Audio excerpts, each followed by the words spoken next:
Hey guys, Speeds and Tricks here, and I'm coming at you today with a how to make a custom shift boot for your car.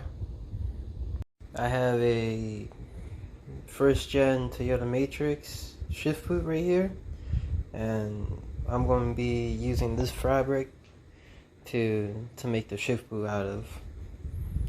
Um, so what you want to do is I'm going to use the original fabric, and I'm going to just cut the seams out on the inside and use this as a trace to make the shift boot triangles or template. What you're going to need for this is going to be some fabric, some sewing stuff. If you have a sewing machine, you can use that, but I'm going to be using regular hand sewing needles and stuff like that, and some thread. Alright, so I get the original OEM boot cutaway from this ring. It just had stitches all around the side of it, looped around the ring. I'm going to try to retain the factory metal piece right here, and yeah, let's see how that goes. Alright, I grabbed the flathead, and there was a metal ring holding it in, and just pried it up, and voila. Alright, I cut along one seam of the original boot, and I'm just going to trace it out and cut this part right here, make it easier for myself to sew it together. And yeah. Alright guys, here's a little quick how to sew. By no means am I an expert. I actually looked up the video on YouTube to guide me on this. But yeah, so you're going to want to create a blocking or a knot in the end of the two of the strings.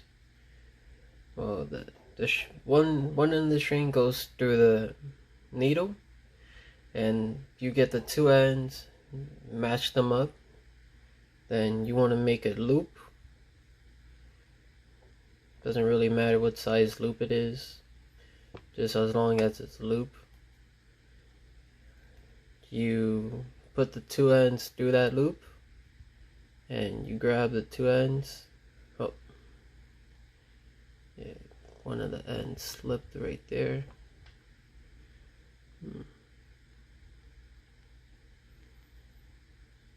Little technical difficulties, but I'll get it.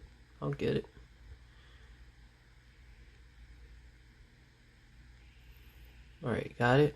And then you just pull it through and you make a knot. I don't know if you can see that knot. Alright, yeah, there's a knot. And then what you do, alright, so you're gonna get, let me just start off from this side. We'll get this end and work our way this way, or to the left. So get the needle, you pull it all the way through for the first time. It creates a little backing that secures it. Now what I like to do is I flip it around and insert, and bring it through, and then pull it through. Make sure to not get the yarn or the thread to bind up. So I just hold it with one hand as it goes through, and when it gets close to the end, I'll let go of it, and voila. Next, you just want to go where the first one ended, poke it through,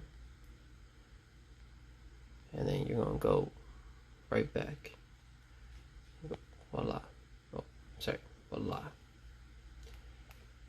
And get where the thread begins. And hold it as it goes through.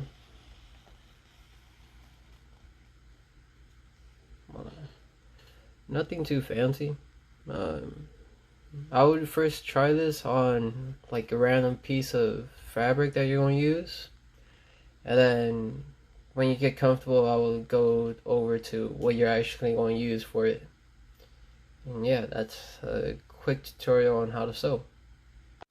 Alright guys, I sewed it all back up.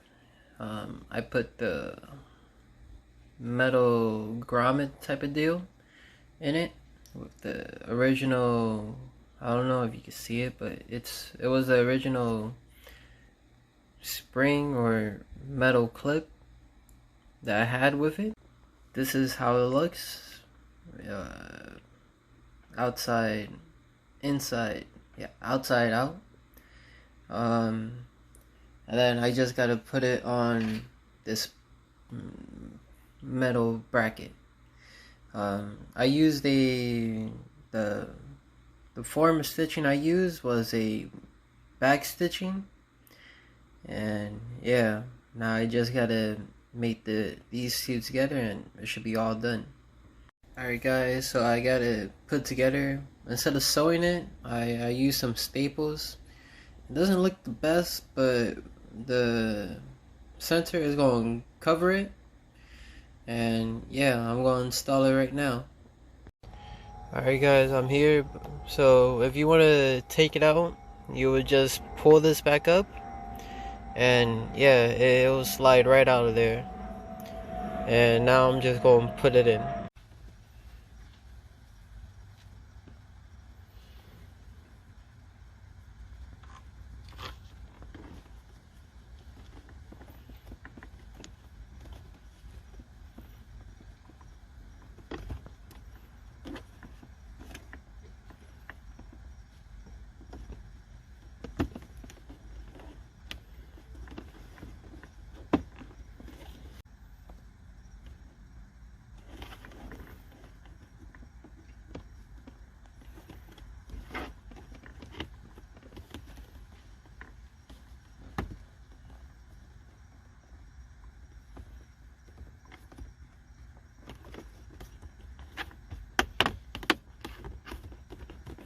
Voila! Let me put the shift knob on here too.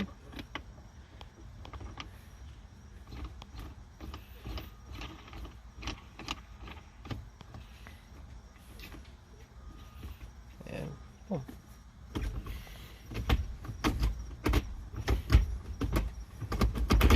Easy custom how to shift knob. Or shift boot, I should say.